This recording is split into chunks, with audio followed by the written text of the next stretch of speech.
my Service Learning Project, I interned with the Weston School Committee, the governing body that is responsible for all things related to the school district. The school committee is made up of 5 members of the community who are elected by the townspeople, and each member serves a 3-year term, after which the member is up for re-election. Once the 5 members are decided, they vote among themselves to appoint a chair of the school committee. The current chair is Danielle Black, who was my primary mentor for my Service Learning Project. In addition to being a member of the committee, the chairman is responsible for sending out emails to the community, setting the meeting schedule and agenda, meeting with the superintendent once a week, and spearheading the evaluation of the superintendent. When I asked Mrs. Black what she thought the most important role of the school committee was, this was her answer. Make sure that the parameters are there for success for the district. So making sure the resources are available to the administrative team and to the faculty. And by that, I mean making sure we have the right employees in the right job, making sure we have the appropriate budget, making sure there's enough time for goals to be met. And creating that type of structure, I think, is probably the single most important role for members of the school committee. The school committee has 3 central jobs around which they focus their working goals. The first is to hire and fire the superintendent, which has been especially relevant in the last few years. The second is to set the school policy, which includes managing policies of discipline, field use, all the buildings and grounds, and making sure that all the schools are in accordance with state policy. However, the school committee does not manage the district on a day-to-day basis. Finally, the third responsibility of the school committee is to approve the budget and manage the money. The budget is proposed to the school committee in November and is discussed and amended until May, when the school committee proposes the budget to the townspeople at the town meeting. I chose the Service Learning Project because I wanted to see how the school committee compared to the governing bodies that I had participated in within the high school, but on a slightly larger level. This inspired my question for my Service Learning Project and the connection to government. I asked myself, how does the school committee as a local governing body compare to governing bodies at the state and federal level? Throughout my internship, I kept this question in mind and I quickly found lots of similarities. However, there are also some key differences between local and state governing bodies. A lot of aspects of the school committee mimic governing bodies at the state level, such as the laws surrounding open meetings and election standards. On the other hand, the school committee is also quite different from state governing bodies, as it has a much narrower focus on just the Weston School District and its students. I really enjoyed my Service Learning Project, and I was very intrigued by everything that I did. I learned a lot throughout my internship about how the school committee is run, how decisions are made and voted on, and the different processes that the school committee is responsible for. Throughout my internship, I experienced the school committee in 3 different settings: at public meetings, at SAC meetings, and in my one-on-one meetings with Mrs. Black. The public school committee meetings occur twice a month at Case House and are open to the citizens of Weston. Present at those meetings are all 5 members of the school committee, the superintendent, the 2 assistant superintendents, the METCO rep, and the student rep. One of my favorite experiences during my Service Learning Project was at my first of these meetings when the school committee discussed the 2017-2018 proposed program of studies. The committee, the high school history faculty, and the public discussed the implications of potentially adding an honors modern world history option for 10th grade at the high school. The discussion was riveting and both sides had very strong arguments. It was cool for me to see the public exercising its right to attend the meetings and voicing their opinions in front of the school committee. The SAC meetings occur once a month and are meetings between the school committee and the students. The students that attend the meetings include the 4 SAC representatives, 1 from each grade, the co-presidents, and the student METCO rep. It is mandated by the state that the school committee meet with students at least 4 times per year.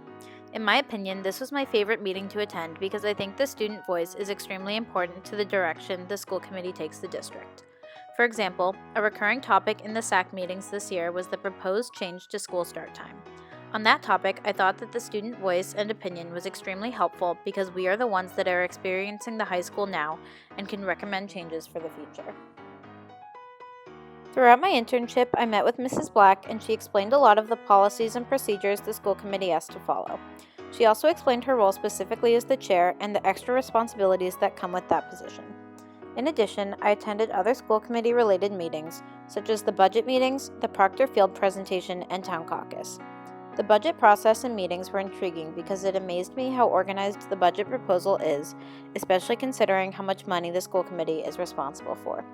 Creating the budget is a long process that begins in November and continues into May until the school committee presents the final budget proposal to the citizens at town meeting.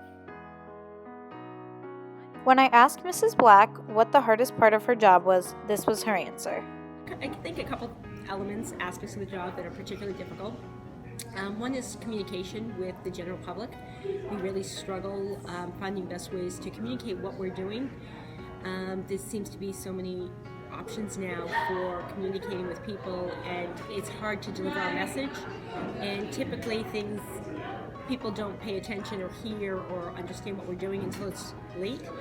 And after, for example, budget's already set and people thinking or asking, why did you make a decision to cut this or to change that? And meanwhile, there were 4 months of public conversations. So really, it can be very difficult finding the best way to communicate.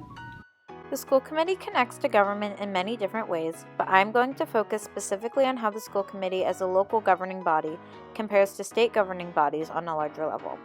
To start off, the Weston School Committee is obviously much smaller than a state legislature and is responsible for a smaller constituent group. The school committee also has very narrow specific goals, as their only focus is on the Weston School District rather than an entire state. However, within the two bodies there are many similarities. For example, almost all state and federal legislatures are broken up into subcommittees, and not all members are on each subcommittee.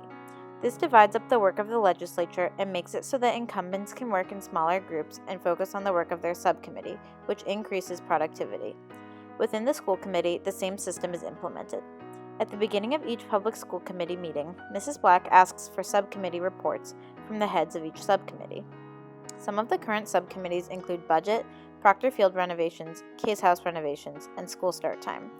One difference with subcommittees on the school committee is that the subcommittees include faculty members, administrators, and town citizens in addition to the members of the school committee.